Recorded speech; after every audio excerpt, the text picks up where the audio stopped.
3 दिन जो उनको मारा जेल में नंगा करके, ब्रूटल टॉर्चर, नंगा करके मारना और उनको उसको डरा के रखना। हमारे पास सबूत भी हैं और वो सबूत हम सामने भी लाएंगे। ये डॉक्टर शहबाज गिल साहब को टॉर्चर करना चाहते हैं। मेरी मजबूरी ये है कि मैंने जो चीजें अदालत में कहनी है मैंने सर यहाँ पे नहीं कहनी, मुझे थोड़ी सी बारीक लाइन का पता है कि उस दिन जिस दिन ये रिमांड रिफ्यूज हुआ, मीडिया के लोग अंदर थे, उन्होंने देखा कि डॉक्टर शहबाज गिल साहब के ऊपर टॉर्चर के निशानात जो कि जज साहब की उसमें उन्होंने कॉन्स्टिट्यूशन में लाए। इनका जो केस है टोटल, ये डॉक्टर शहबाज गिल साहब को टॉर्चर करना चाहते हैं। मोबाइल फोन्स की बात करें, मोबाइल फोन तो हमारी एप्लीकेशन है कि ये चोरी करके ले गए, ये बात नहीं है। एक सोचा समझा मंसूबा है और ये जैसे आपको पता है पाकिस्तान की तारीख बड़ी भयानक तारीख है सियासत में। भुट्टो साहब के साथ जो हुआ कि वादा माफ हुआ, बनाए गए, तोड़े गए। तारीख ने बाद में ये देखा कि वो गलत फैसला था। ये शहबाज गिल साहब को उन्होंने उस दिन भी कुछ मीडिया ग्रुप्स ने तो गवर्नमेंट के माँ पे ये हेडलाइंस लगा दी कि जी उन्होंने एतराफ़ जुर्म कर लिया। वो आए और उन्होंने कहा कि मैंने ऐसी कोई बात नहीं की, अब हम सब ने सुना। ना ही वो ऐसी स्टेटमेंट अभी तक उन्होंने की है, लेकिन उनको फिजिकल टॉर्चर, मेंटल टॉर्चर देने का मकसद ये है कि वो पीटीआई की जो लीडरशिप है, जिसको मौजूदा हुकूमत सियासी मैदान में शिकस्त देने में मुकम्मल तौर पे नाकाम हो चुकी है, वो जो लीडरशिप है उसको वाइडर नेट, इसको हम कहते हैं कि जी कॉन्स्पिरेसी हुई तो मोबाइल चाहिए। अशूरा का दिन, 9वीं 10वीं वाला दिन, ना सिग्नल, मोबाइल कहाँ से इस्तेमाल हुए। उस दिन जो जुडिशल मजिस्ट्रेट साहब ने उनको ऑर्डर किया है उनको जेल भेजने का, उसमें उन्होंने कहा कि आपने 3 दिन उनको रखा है और 3 दिन जो उनको मारा जेल में नंगा करके। अगर कोई ये समझता है कि हमारे पास सबूत नहीं है तो वो अपनी गलतफहमी दुरुस्त कर ले। हमारे पास सबूत भी हैं और वो सबूत हम सामने भी लाएंगे। जिस तरह से ब्रुटैलिटी की गई उनके साथ, जिस तरह से एक प्रोफेसर को, देखिए जो भी एक्यूजेशन है, नो मैटर वो जितनी भी सीरियस है, मैं उस पर भी अभी आपको बताता हूं कि वो जो पूरी एफआईआर है वो पूरा ट्रांसक्रिप्ट मैंने पढ़ा है, उसमें से कुछ लाइनें उठा के एफआईआर दर्ज की गई। आप पूरा ट्रांसक्रिप्ट पढ़े तो शायद बयान की नौयत ही बदल जाती। उन्होंने भी उस दिन ये कहा कि पाक फौज मोहतरम इदारा है, उससे मोहब्बत करते हैं और अमेरिका में जो बंदा पढ़ा रहा हो उसमें भी उन्होंने कहा कि मजबूत फौज मजबूत। और ये पीटीआई की एक स्टेटेड पॉलिसी है, इमरान खान साहब कह चुके हैं। लेकिन ये जो वफाकी हुकूमत है ये इस कदर बौखला चुकी है कि इसका अब एक ही रह गया है काम कि किसी तरीके से टेक्निकली नॉकआउट करके, कभी पीटीआई की प्रोहिबिटेड फंडिंग को फॉरेन फंडिंग कहते हैं, और कभी अपने जो इलेक्शन कमीशन का जो ऑर्डर आया है, कोई आप देखें इंडिपेंडेंट ऑर्डर है, बिल्कुल ऑर्डर नहीं है, और फिर इस किस्म के काम करके रेफरेंसेस फाइल किए जा रहे हैं जो कि लीगली किसी उसकी कोई वैल्यू नहीं, पेटेंटली इलीगल है। इसी तरह आपने देखा कि 12 महीने की बच्ची जो है रात को 1:30 पौने बजे उनके पौने 2 बजे घर में जाके, ना वारंट ना कुछ, उनके घर में रुक के, और उसका मैं देख रहा था सोशल मीडिया पे,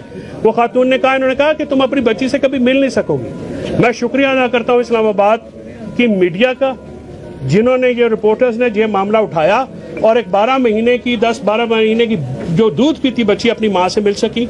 इस कदर जुल्म 9वीं और मुहर्रम के महीने में किया गया। ये सारा जो ड्रामा है, फिजिकल कस्टडी उनकी लेने का मकसद ही सिर्फ एक है कि उनको तोड़ा जाए और उनके खिलाफ और उनको पार्टी के खिलाफ इस्तेमाल किया। इंशाल्लाह हम पहले भी कामयाब हुए, हम कल भी कामयाब होंगे और हम हर सतह पे जाएंगे। डॉक्टर शहबाज गिल के जो लीगल राइट्स है, जो कॉन्स्टिट्यूशनल राइट्स है, उनको प्रोटेक्ट कराने के लिए हमने आज, मुझे उनकी फैमिली की तरफ से ये इत्तला आई है कि उन्होंने human rights commission of Pakistan को भी ये लिखा है, अपना कंसर्न उनके साथ शेयर किया है। ये ह्यूमन राइट्स के जो मामलात है, ब्रूटल टॉर्चर, नंगा करके मारना और उनको उसको डरा के रखना मेंटली। देखिए वो कोई हार्डन क्रिमिनल है, ही इज अ प्रोफेसर, आप उनसे क्या कहलवाना चाह रहे हैं? जो मैंने आपको अर्ज किया इसके अलावा कुछ और नहीं करवाना था। बहरहाल हम को आइन और कानून के अंदर रहते हुए जो हकूक उनको हासिल है, जो फंडामेंटल राइट्स कॉन्स्टिट्यूशन में है, जो ह्यूमन राइट्स है, हम उनकी प्रोटेक्शन के लिए पूरी कोशिश करेंगे। जी सर। फैसल चौधरी साहब, पंजाब में बगैर मलाई और पीटीआई की हुकूमत है। आपके वजीर जेल खाना जात जो है, अडयाला जेल उनके अंदर आती है, तो जेल के अंदर जो तशद्दुद हुआ है, तो क्या आपके वजीर जेल खाना जात जो है इस बारे में प्रेस कॉन्फ्रेंस करेंगे और ये बताएंगे कि उनके मातहत जेल के अंदर ये वाकया क्यों हुआ है, या फिर वो इस्तीफा देंगे? मतीउल्लाह जान साहब, हस्बे मामूल अच्छा सवाल पूछ के आपने गैर जरूरी कमेंट किया है। ये जो तशद्दुद है ये इस्लामाबाद पुलिस की हिरासत में हुआ है, ठीक है। अगर उस दिन जो टॉर्चर के निशानात थे वो उन्होंने इस्लामाबाद जो इधर जब इनकी कस्टडी में थे उसमें थे, और आपको बल्कि आपके सवाल से अच्छा होता है जरा बाइफरकेशन हो जाती है। अडयाला जेल में जो है मेंटली तो जाहिर है वो एक आदमी जो आज़ाद आदमी है, प्रोफेसर आदमी है, अगर जेल में तो उसको रखना जो कोई भी आदमी जो हो वो मेंटली टॉर्चर होता है। आप मुझे बताइए कि जब आप भी उस दिन इधर थे, अपना यहाँ पे बाकी भी हमारे सारे दोस्त थे, जो टॉर्चर के निशानात उन्होंने अपनी मीडिया से corroborate कर लें कि उन्होंने कहा जी उनको मारा गया। आप इन्वेस्टिगेशन का मतलब फिजिकल रिमांड का यह नहीं होता कि बंदे को मारे। यहाँ पे मुसीबत यह है कि हमारी पुलिस उसने एक वतीरा बनाया और आज तक अदालतों ने किसी को सजा नहीं दी इस मामले पे। फिजिकल टॉर्चर करना अंडर कस्टडी जो अक्यूज होते हैं, ये ह्यूमन राइट्स की भी वायलेशन है, ये आईनी मामलात की भी वायलेशन है। लिहाजा आपकी मैं सवाल के जवाब में आपको उम्मीद है मैंने दुरुस्त कर दिया होगा सर। अडयाला जेल जो है किसी और ने भी बारी लान दो। आपका जो वजीर जेल खाना जात है, जी सर, क्या वो अडयाला जेल के किसी भी कैदी का किसी वक्त भी तिब्बी मुआयना नहीं करा सकता? जेलर आपको जरा लॉ का शायद पता नहीं है, प्रिजन रूल होते हैं। जी, जी। प्रिजन रूल में ये जेल सुपरिटेंडेंट का काम है और वो मुआयना हुआ है, हो गया जी। मुआयना जब वो लेते हैं एक्यूज तो प्रिजन रूल के अंदर मुआयना होता है। उस मुआयने में क्या आया है, वक्त आने पे ये भी अक़दा खुल जाएगा और वो अदालत के सामने पेश किया जाएगा। मेरी मजबूरी है, पंजाब हुकूमत ने कह दिया कि तशद्दुद हुआ है। मेरी मजबूरी ये है कि मैंने जो चीजें अदालत में कहनी है मैंने सर यहाँ पे नहीं कहनी, मुझे थोड़ी सी बारीक लाइन का पता है। कुछ तो कह दिया है। चौधरी साहब, जी सर।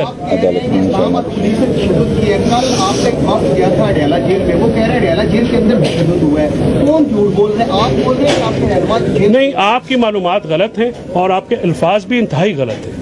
आपके जो अल्फाज हैं वो दुरुस्त होने चाहिए। देखिए आप रिपोर्टर हैं, पार्टी नहीं बनते। आप मेरे से सवाल करें कि आपकी दोनों बयानात में तज़ादात हैं तो मैं आपसे ये अर्ज़ करूं, आप मेरा बयान सुने। मैं वकील हूं, जो वहां पे गए हैं वो सियासी लोग हैं, मैं सियासी बातें गुफ्तगू नहीं करता। इधर ये ज़रूर हुआ है कि कल भी कुछ लोगों को मिलने नहीं दिया गया। क्यों नहीं मिलने दिया गया? अगर उनके ऊपर कुछ भी नहीं हुआ और वो उनको मिलने देना चाहिए था, आप भी जाएं, आप भी मिलें। आप वो कादी हैं, रूल्स के मुताबिक मिलने दिया जाए, क्या हर्ज है? लेकिन नहीं यार, क्या इमरान खान साहब की हुकूमत रही और उस हुकूमत में साथियों समेत सियासी रहनुमाओं समेत सबकी पॉलिटिकल विक्टिमाइजेशन भी हुई, उनके साथ भी इसी तरह का रवैया। मैं पाकिस्तान बनने से लेके आज तक जिन हुकूमतों ने साफियों, ह्यूमन राइट्स कारकुनों, पॉलिटिकल वर्करों या वकीलों समेत 26 मई तक जो पीटीआई के वर्कर्स के साथ हुआ, मैं सबकी शदीद मज़म्मत करता हूँ। और मैं ये इस बात पे कन्विक्शन है मेरी, मैं इस बात को मानता हूँ कि इंसानी जो हकूक़ हैं और इंसानियत की सरबुलंदी होनी चाहिए। मैं इस किसी भी ऐसी मामलात की सपोर्ट बिल्कुल नहीं करता। जी भाई, ये तो बता दें कि कौन है वो जिसने कल जो है वो अडयाला जेल में आपकी क़यादत को मिलने नहीं दिया? जब पता लगेगा तो मैं गराइयां तेरे साथ शेयर करूंगा, ठीक है? क्यों अचानक अगला मैं हुआ? मेहरबानी।